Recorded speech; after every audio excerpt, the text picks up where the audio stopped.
It's my great pleasure to introduce to you one of my former students, Korinne Bell, who is a highly accomplished professional with a distinguished educational background and a diverse career spanning both education and agriculture. After graduating from Villanova Preparatory School, she earned her Bachelor of Science degree in Agricultural Business from Cal Poly, San Luis Obispo. Excuse me. After graduating from college, she worked for her family's agricultural business. She later taught 6th grade at a local elementary school for a duration of 4 years and earned a master's degree in education from Azusa Pacific University. She later began working in the Agricultural Commissioner's office, where she participated in a ride-along as an Agricultural Inspector Biologist. In 2006, Korinne made the pivotal decision to leave the teaching profession and join the Agricultural Commissioner's office full-time. As an inspector biologist, she specialized in areas such as pesticide use enforcement, direct marketing, organics, standardization, and invasive weed management. She became Chief Deputy Agricultural Commissioner, which she was appointed to in 2016. In September of 2023, she was appointed the first female agricultural commissioner for Ventura County.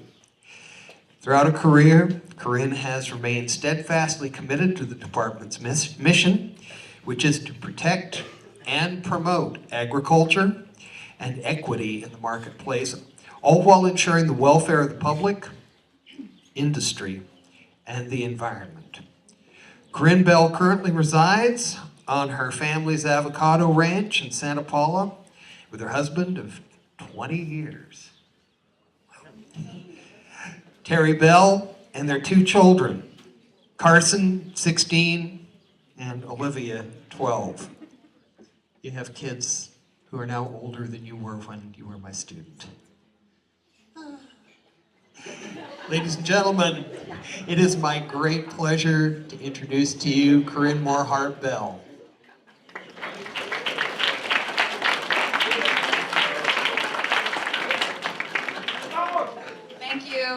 Thank you for inviting me today to speak. I wanted to mention that Mr. Bunce was my all-time favorite teacher here at Villanova, so enjoyed many of his English classes and, more importantly, the dialogue in between classes and after class. So, what a jewel. I'm so glad you guys still have him here. Again, thank you for inviting me today and giving me the opportunity to speak to you about the path I took. It isn't exactly the path I planned on. I jokingly say I'm on plan G or F. Plan A wasn't to be where I am, but here I am, and I'm very proud to be here. And I guess my story is pretty much just to tell you life can take you in a different direction than you planned. Mr. Bunce gave a great overview of what I'm going to talk about. I'll probably just add in some details and fill in the blanks. I grew up on my parents' it was an orange ranch growing up in Santa Paula, in between Steckel Park and Thomas Aquinas College, if you guys know where that is. I'm the 4th of 5 kids. All of us went to Villanova for a bit. 3 of us graduated. 2 of us didn't quite. Went to other schools. And my parents just loved the school. They had a business in Ojai. They still do. It's Wachter Hay and Grain. We also had cattle. And so I came from an agricultural background that involved a 3-legged stool. It was the cattle would help support the oranges when the orange market was down, and when the feed stores would help support when the orange market was down or the cattle business was down. And it all worked together in a 3-legged stool. Take one leg and the stool falls. So I didn't know what I wanted to do. I went to a field day at Cal Poly when I was in 6th grade. It was for the bull test, which is where they test cattle to see what kind of statistics they would have if they were to produce calves. And so People would go there to purchase bulls to add to their herd. And so I went and I fell in love with the school. And so my only plan at that point was to get to Cal Poly San Luis Obispo. That was my one goal. I went to Sacred Heart in Ventura, and I believe that Sacred Heart prepared me very well for Villanova. I always used to say that the education I received at Villanova allowed me the opportunity to have a lot of fun in college, because the study skills that I learned in Sacred Heart allowed me to be successful in Villanova, and Villanova was way harder than any class I ever took at Cal Poly. So there you go. If you're looking forward to college, you know, the hard part is here, as far as I was concerned. So I did make it to Cal Poly. I had a blast. I loved every second of it. I loved it so much, I even took a 5th year as a super senior, as they say. And my main goal at Cal Poly was not to become ag commissioner. It was to actually marry a rich cowboy and never have to work again. So like I said, I'm on plan G or F, not quite plan A. I didn't know what I wanted to do with my life, but I knew I had this diverse agricultural background, and so I chose ag business as my major. I really enjoyed ag business, but somewhere around, I don't know, between what would have been my sophomore and junior year, I took an English class that actually reminded me a lot of Mr. Bunce's classes. And I had this English professor it was a British lit class, and he was so excited about what he was doing, and I thought, well, that's kind of a cool job. Like, you get to read books and talk about it with, you know, an intelligent, captive audience. Like, that would be kind of a fun job, you know. You talk about what you love all day long. And so at one point I thought, well, maybe I will switch gears and go into education, or maybe get an English major. At that point, it became a financial question. I would have practically had to start over from scratch, and it would have taken me an extra 2 years to get through. So I ended up settling for an English minor, and but I obviously had an interest there in teaching that was kind of latent at the time. I ended up graduating from Cal Poly in 2001, and went to work for the family business. At the time, my parents had 3 stores, one in Ojai, one in Malibu, and one in Canyon Country. And I was driving between the 3 stores. So I'd be at one store one week, one store the other, wanting to be a part of the family business. This part of the story sounds awful, but it actually was a really wonderful opportunity for me in disguise. I was, again, I'd been working for the family for about a year, driving between those 3 stores. My sister was the manager at our store in Ojai, and she was on maternity leave. So I was the assistant manager, and I was doing a lot of the work, and felt that here I had this college degree, and incidentally, none of my family had gone to college. I was the only one of the 5 of us who went to college. And so I thought, well, I've got this degree. I need to use it, and I should be getting paid well, and you know what? So I went to my dad. We had the unfortunate issue of the paychecks would come to the office, which was connected to the house. So I intercepted my sister's paycheck. And this was, mind you, this was a while ago, but she was making $20 an hour, and I was making $9. And I'm going, I have this college degree, and I'm making $9 an hour. And my sister's on maternity leave, and she's making $20 an hour, and I'm doing her job. So I thought, I'm going to go and have this very mature conversation with my dad, who was, the boss, right?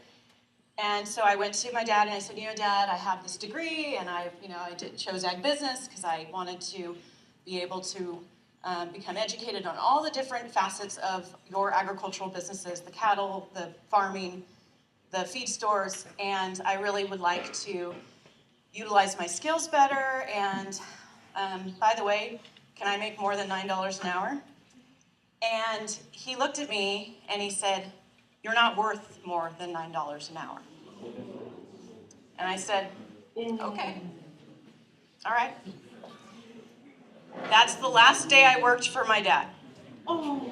And I said, I am going to dig ditches before I work for my dad again. Now, remember I told you that that sounded like a really bad story. And at the time, I'll admit, it hurt. It hurt. But it was the best thing he could have ever done for me. I decided to take the first job that came my way, which happened to be teaching 6th, 7th, and 8th grade at St. Sebastian School in Santa Paula. Tiny little Catholic school, barely surviving, and they didn't even have credentialed teachers. So I took the job. I was competing between 6th, 7th, and 8th math and science, which were ironically not my best subjects, but again, I told you I was going to take the first job that came to me. And the first grade, general education, all the subjects, multi-subjects. And I ended up getting, probably because of my personality, 6th, 7th, and 8th math and science. I had a really rocky start. I had a horrible class. I had a boy swing at me, try to punch me. I had a boy bring a knife to school. I assigned an art project, and the students drew like dirty pictures, and I presented the pictures to the parents, and the parents tried to say that I had a dirty mind. And I said, no, I know what I'm seeing here. And quite frankly, it was awful. But I had told myself, I have to do this for at least 2 years. I have to do this for at least 2 years. So my second year, I had an amazing class, and I was also moved to 6th grade multi-subjects, so I taught all subjects. And it was amazing, and I loved it, and I thought, this is it. I found what I want to do. And so I went back to school. I got I was doing my master's and credential combination program through Azusa Pacific at night. And in 2 years, I had achieved that goal. But I was still making pennies. Remember, this was a tiny little Catholic school, and it was barely surviving. And so I was doing these odd jobs, tutoring. There was a place called Sylvan Learning Center, probably doesn't exist anymore. Tutors of America, some online tutoring thing. So I was taking these little odd jobs, trying to make ends meet. And one day, one of the teachers I worked with, she was the 4th grade teacher, and her husband was the ag commissioner. And she said, why don't you go to the ag commissioner's office? They always need people to do data entry. And so I went, and my job was this incredibly boring job. You literally input pesticide use reports into the computer all day, every day, from 7 o'clock to 4 o'clock. That's all you did all day long. Horribly boring job.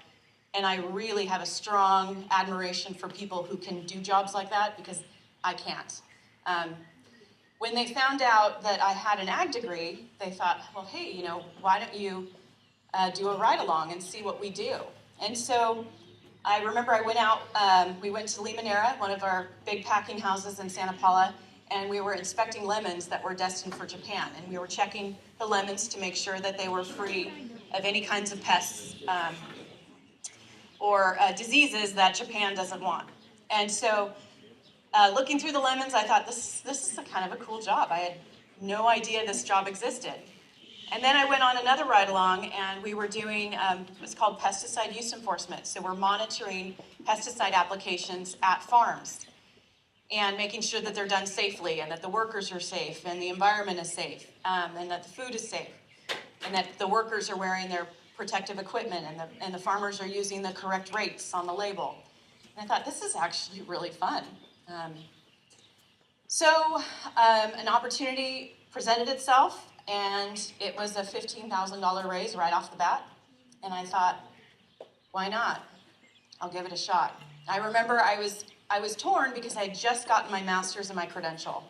And I remember talking to my principal, and she told me, and incidentally, I love this small community because you run into people and have relationships with people that you never expect. So ironically, my principal was also my 6th and 8th grade teacher when I was at Sacred Heart. So I had a great relationship with her. And I remember her telling me, Korinne, you're gonna do me no good if you're looking out the window. And so I thought, I'm gonna give this a shot because I never felt that I had given my ag degree a shot. And so I went to work for the Ag Commissioner. I was assigned to pesticide use enforcement, which is an interesting sector because it takes a much more, I don't want to use the word aggressive personality, but you are the bad cop, right? You have to tell farmers, no, you can't do that. You have to write violations, and it's work that a lot of people don't like. I had the problem of running into and inspecting my parents' friends who were also farmers. And that got a little awkward when I'm having to basically write a ticket to your parents' friends, if you can imagine how awkward that would be. But I felt that, when I went to go work for the Ag Commissioner, I remember talking to my dad, and he said, oh, you're going to go work for the enemy. You're not a bureaucrat, you're a teacher. And I remember talking to a good friend of mine who said, Korinne, some of the best decisions you've ever made were the ones that your dad didn't want you to do. And so what was wonderful about the experience was, as an inspector and coming from farming and having that empathy, over time, my dad's friends, the farmer friends that I was once writing up, would come to him and say, you know what, we're so glad we have her in government because we need people like her who know farming and understand what we're going through. And so in the end, it ended up turning out to be something that he was quite proud of. So that was neat. I worked as an agricultural inspector for several years. I worked in, like I said, I started out in pesticides. I wanted to get out of pesticides simply because it was so awkward having to inspect my family's friends and neighbors. So I had, at Cal Poly, I had worked at the student store, and I was in the citrus and avocado enterprise project, and we'd sell our fruit at the farmers markets. And so I had a little bit of an interest in farmers markets. For a time, growing up, we were growing organic oranges, and so I had a little interest in organics. And so I worked my way into those programs at the Ag Commissioner's office, and they weren't, I felt that they were very important programs that were kind of neglected. Because in the court of public opinion, it's people want to know where their food comes from, and they want to know that it's safe. And if people are spending extra money to buy organic or go to the farmer's market, they need to know that their food is they're actually getting what they're paying for. And I felt very strongly about that. And so I spent a lot of my time working in those areas.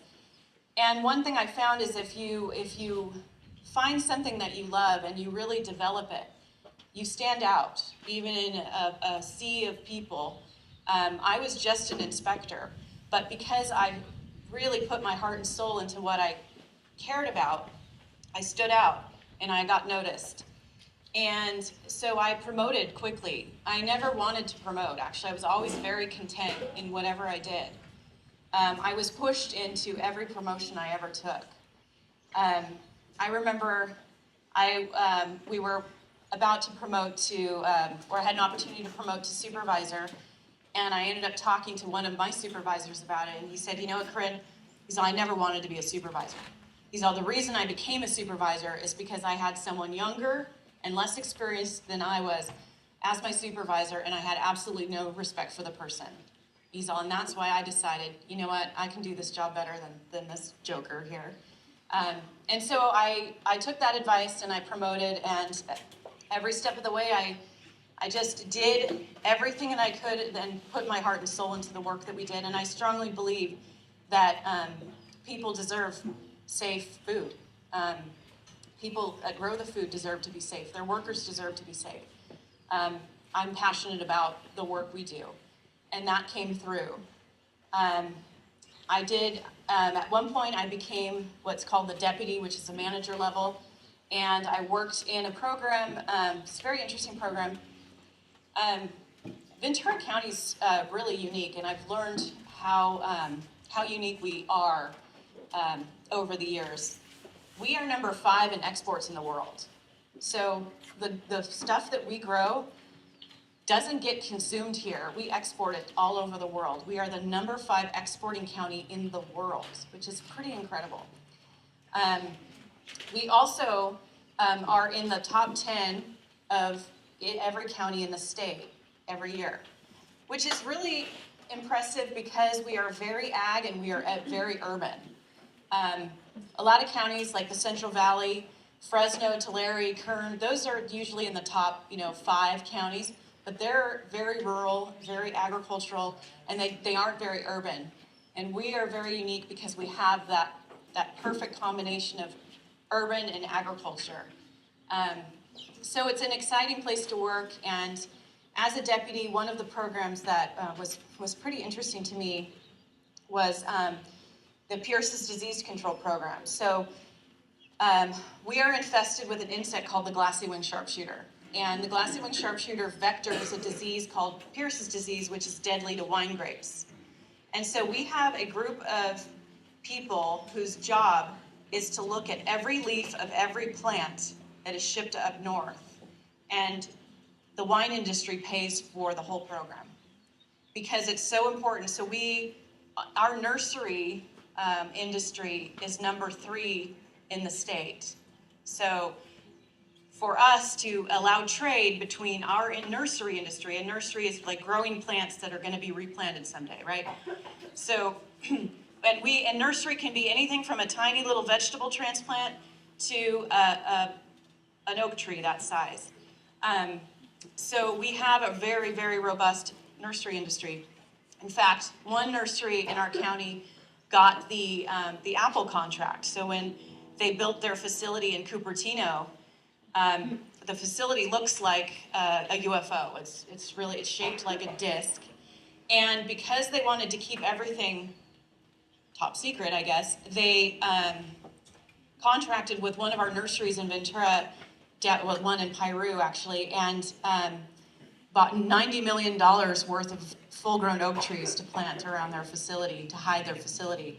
And so our staff was there making sure that business deal could go through. We had to look at every leaf of every plant, and you can imagine that oak tree looking at every leaf to make sure that it's free from this very deadly insect. So the work we do is complex. I could probably bore you guys to tears all day with the work we do. But that was an interesting program because that allowed trade between our very robust nursery industry and Northern California, who's very concerned about their wine industry. And I'm blurry on the years, but I was a deputy for, I think, 2 years. And our commissioner at the time was a difficult person to work for. In many ways, you guys are going to leave this talk thinking, boy, her dad was a jerk. He really wasn't. He was tough. But the commissioner that I worked for was difficult to work for. And I think because of my dad, I was the only one who could deal with him. And so our chief deputy, which is the number 2 position in the department, left, and we had no replacement for 2 years. And so that meant that all of the work that person was doing had to get pushed down to the lower levels. And so we were really struggling, drowning in work, and it seemed that no one was going to come to save us. And so I decided, well, no one can deal with this person, but I happen to have the ability to, so I decided to promote to chief deputy. And I was chief deputy for 7 years. I have had the wonderful opportunity of working under 4 different agricultural commissioners and have learned from each of them. There's an expression, take the meat, leave the bones. That's what I chose to do because every ag commissioner had their pluses and minuses, and I was able to learn from all of them and apply it to my job today. My road to agricultural commissioner was not an expected road, but I'm here, and I'm very proud to say that I'm the first female agricultural commissioner in Ventura County, and that to me is an impressive feat. There weren't a lot of women in agriculture when I started. I remember I was one of the only females in the whole office. And even in the industry we regulate, the farming industry, if you weren't male or you didn't speak Spanish, there was no place for you in that world. And so it was, and there were definitely not very many women in it. And so it seemed the thought that I would end up as ag commissioner when I started as an inspector looking at those lemons at Limonera many, many, many years ago, I would never have thought I'm standing here today. So to wrap up, I would encourage you guys to be open-minded. Some people get so rigid in their plans at your age, you already have to have a plan in mind. If you want to get to college, everyone has to have a plan in mind, and I appreciate that. But what I would say is just keep your mind open, because you may have a plan and you may get started on that plan, and that's a great thing to do. But don't be surprised if life takes you in a different turn and gives you another opportunity. Be open to those opportunities, because they are there and they turn out to be magnificent sometimes. So with that, I would be happy to take any questions.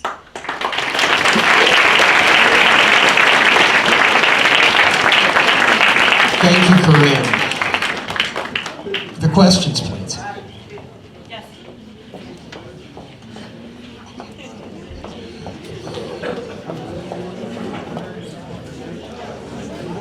Can you tell us about your family's roots in Ventura County's agricultural history? Sure.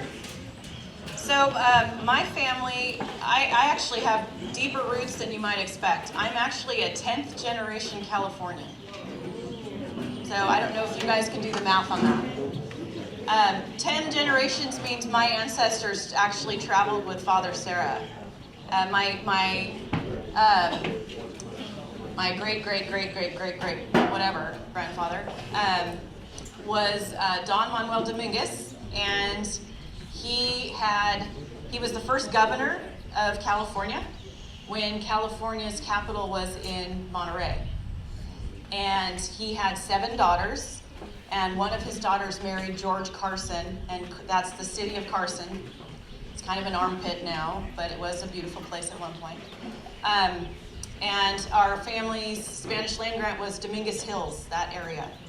So I do have pretty deep roots on my dad's side of the family. My son is named Carson after that family legacy. My mother's roots, she can trace her ancestors back to the Mayflower. So I like to say I have deep roots in this country and in this state. My parents, though, my mom grew up in Brentwood. She was a city girl. She had no interest in agriculture. My dad also grew up in the city, but in Los Angeles, but loved farming.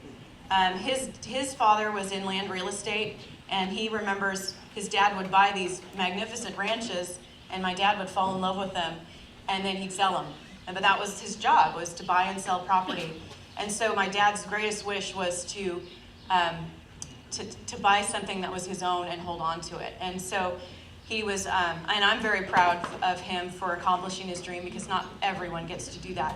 And so he bought the ranch in Santa Paula when I was born. We didn't move until I was 2 years old.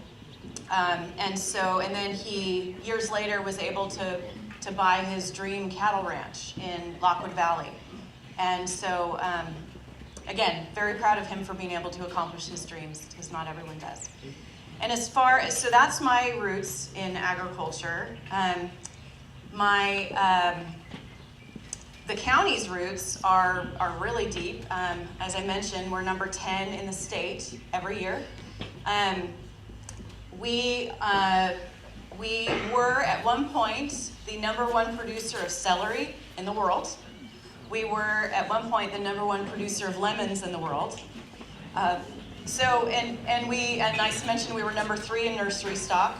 So we're we have a very robust agricultural industry it traces its roots back very deep. So anywhere in California, you'll trace your roots back to Spanish land grants with cattle. That's usually the beginning of agriculture in this state. And then we've seen the history in our county go from where citrus was #1 for years and years and years. Lemons were the #1 crop for decades. And then in 2000, strawberries took over. And so strawberries have been the #1 crop every year since the year 2000. Any other questions? Well, thank you. Oh. Korinne, I got a question for you. So, Hi, Chris, old friend.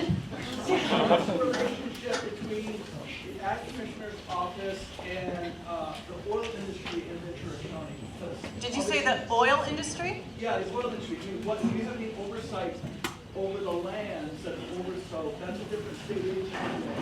Yeah, no, we don't. I mean, generally, oil and gas production was considered compatible with agriculture, but that my mindset is changing a bit. And I have another question. So, Yes. You mentioned sport commissioner, so I know Henry. So who were the other three? So I worked under Earl, and then I worked under Henry, and then I worked under Susan Johnson, who was the interim, and then Ed Williams, who was the last ag commissioner. Wow, that's interesting. Yeah. I didn't think the turnover in the commissioner's office would be that high. Yeah, For a county much bigger. right. Okay. I have one last question. Sure. It's more of a technical. So when Henry was here, having my conversation with Henry, he mentioned that there were thousands of man-made chemicals that were approved in the state of California for use in organic farming. Is that true? Yes, so there's a really common misconception that organic means pesticide-free, and that is absolutely not true. Organic, there's over 5,000 organically approved pesticides. It's a less toxic pesticide that's applied more often. So there you go.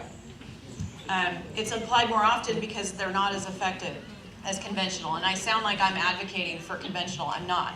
I'm just speaking the truth. Organic pesticides do not work as well, so they have to apply them more often.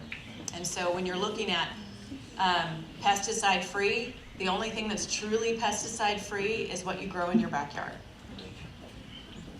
I hope I didn't burst anyone's bubble there, but that's unfortunately the truth. I have a question.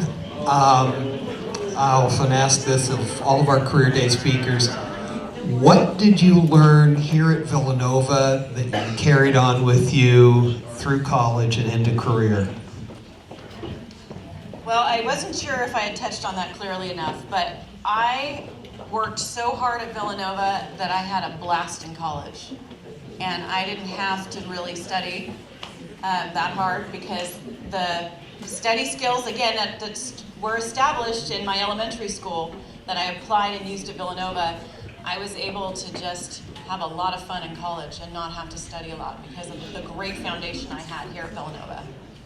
So I would say I was always grateful to Villanova because I got to have so much fun in college. Excuse me.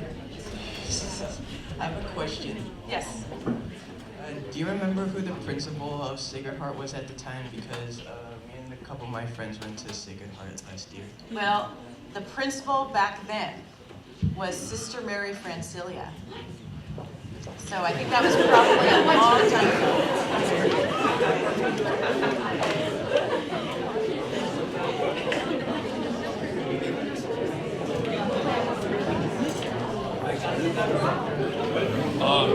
When you work in the ag department, what's your relationship when you work with lawyers? Or if you do at all? Actually, we do encounter lawsuits quite a bit. Right now, we have a lawsuit that it's actually a husband and wife that have split, and they have an apiary business, which is they raise bees for commercial honey. And their bees can only be a certain distance from residential houses and it depends on the zoning of your property. And so the wife is trying to say that the husband is putting bees too close to their farm worker housing, and anyway, it's a messy divorce kind of situation, but that's the current one we deal with. So we do encounter and work with lawyers when there is some kind of lawsuit that involves agriculture. It is, I wouldn't say it's an everyday thing, but it's frequent enough. And then what we do is we have, the County of Ventura has their set of lawyers, and so we just work with our county council on anything that, you know, that becomes a legal matter. Any other questions? I have one. What sports were you involved with when you were at Villanova? Like sports clubs, extracurriculars? I wasn't an amazing athlete, I'll admit. I did have the love to go to Wimbledon, but not the skill. I was on the tennis team for 4 years, and I did do track and field. Our coach, Mr. Foley, in track and field, used to call, because I was a shot putter and discus, and when he put the shot putters and the discus kids in the relay, he called it the Gordita relay. So, not that I was a Gordita, but yes, but I did love track and field too. It was fun.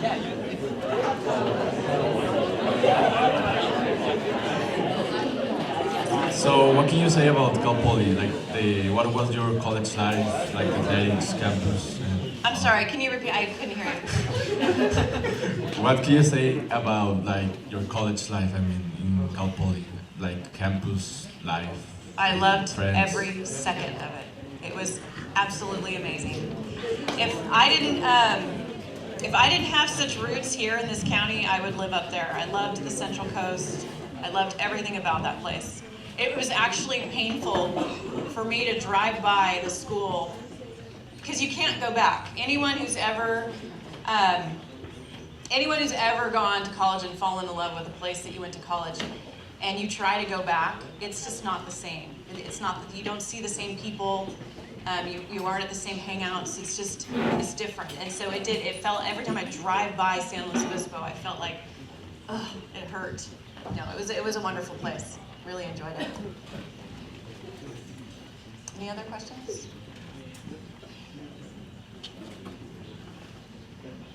Okay, let's give another round of applause.